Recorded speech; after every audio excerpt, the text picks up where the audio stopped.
Qalandar episode 15, 16 and episode 17 teaser. क्या दुर्योधन और इरफान को सुंबुल का पता चल जाएगा? सुंबुल तबरेज़ और उसके घर वालों का क्या हाल करेगी? शफक और शफक की माँ क्या तबरेज़ की दूसरी शादी से बेखबर रहेंगे? जूही की तबीयत कैसे सेट होगी? और तबरेज़ को मैनीक्योर और पेडिक्योर की भला क्या ज़रूरत थी? आप कर दीजिए जल्दी से हमारे चैनल को सब्सक्राइब और हम चलते हैं इन सब सवालों के जवाबों की तरफ।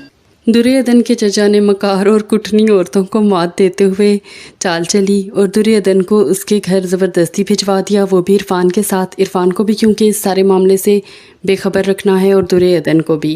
पीछे से मंसूबे के मुताबिक तबरेज़ आया गाड़ी लेकर और सब घर वालों को लेकर शहर सुंबुल से मिलवाने चला गया। रोड के प्रोमो से लग रहा है कि इरफान की अपने छोटे भाई से बात होगी और उसे पता चलेगा कि तबरेज़ आया हुआ है। इरफान दुर्योधन को लेकर फ़ौरन से निकलेगा तबरेज़ से मिलवाने के लिए। दुर्योधन इन खुशफहमियों में होगी कि तबरेज़ उसका इंतज़ार कर रहा है, जैसा कि इरफान ने उसे बताया होगा। लेकिन जब ये दोनों लोग घर पहुंचेंगे तो घर वाले जो हैं वो शहर के लिए निकल चुके होंगे तबरेज़ की गाड़ी में बैठकर।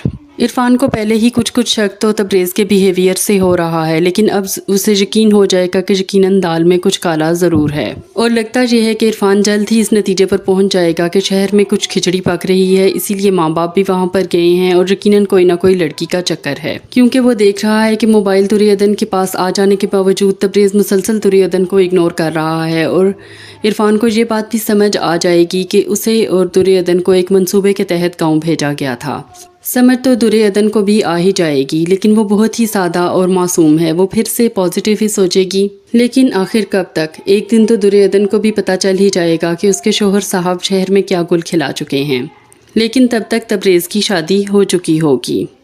अब आते हैं तबरेज़ और उसके घर वालों की तरफ, जो कि बड़े ही चाव के साथ गए हैं सुंबुल को देखने के लिए। सुंबुल का कतन उनसे मिलने का कोई दिल नहीं था और इस किस्म की शादियों में घर वालों की नॉर्मली इन्वॉल्वमेंट नहीं होती।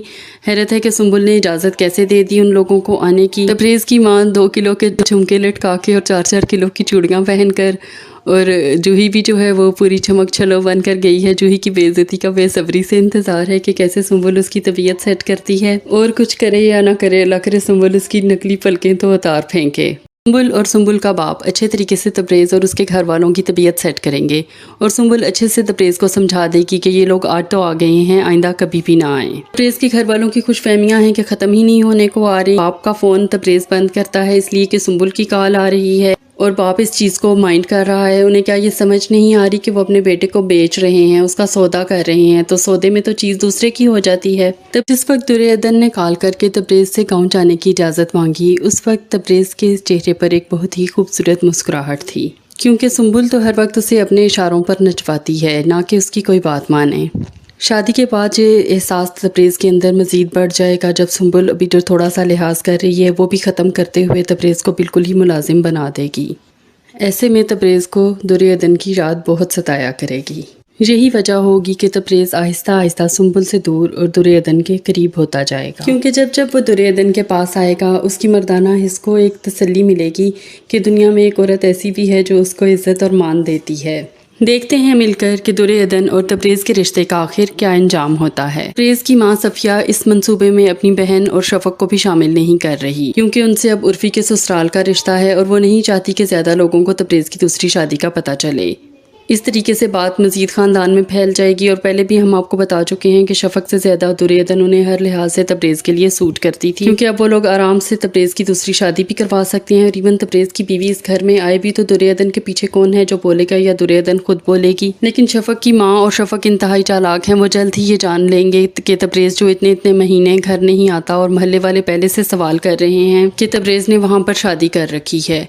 और ये भी हो सकता है कि तबरेज़ शादी के बाद एक आध दफ़ा सुंबुल को किसी बहाने से या मिन्नत समाजत करके अपने घर लेकर आए, तो फिर तो राज पूरी तरह खुल जाएगा। शफक और इरफान के रिश्ते में आहिस्ता आहिस्ता दरार पड़ना शुरू हो जाएगी। शफक को कुछ ही दिनों में पता चल जाएगा कि वो मोबाइल जो उसने इरफान के पास देखा, वो मोबाइल इरफान दुर्योधन के लिए लेकर आया था, ना कि तबरेज़ ने उसके पैसे दिए थे। फिर अब इरफान का दुर्योधन को गाँव लेकर जाना और इसी किस्म के बहुत सारे वाक़यात जिनमें घर वालों के रवैये को कंपेंसेट करने के लिए इरफान दुर्योधन का ख्याल रख रहा होगा, इरफान और शफक के दरमियान गलतफहमियों का बाइस बनेंगे और ये रिश्ता तबाही के दहाने पर पहुंच जाएगा। اس شادی سے دریودن کی زندگی پر صرف ایک فرق یہ پڑا ہے کہ پھٹے ہوئے اور پیوند لگے کپڑوں کی بجائے وہ پورے کپڑے پہن رہی ہے۔ 100 سال پرانا زیور جو دریودن کے سائز سے ڈبل کی چوڑیاں ہیں وہ مل گئی ہیں، اور عرفان نے اس کو موبائل لے دیا ہے۔ وہ پیسے جو دریودن کو گاؤں جاتے ہوئے عرفان نے دیے وہ بھی باپ کی طرف سے نہیں تھے بلکہ وہ عرفان کی طرف سے تھے۔ وہ سب کام جو شوہر کو دریودن کے لیے کرنے چاہیے تھے یا سسر کو ایز اے باپ کرنے چاہیے تھے، وہ سب عرفان کو اس وقت کرنے پڑ رہے ہیں۔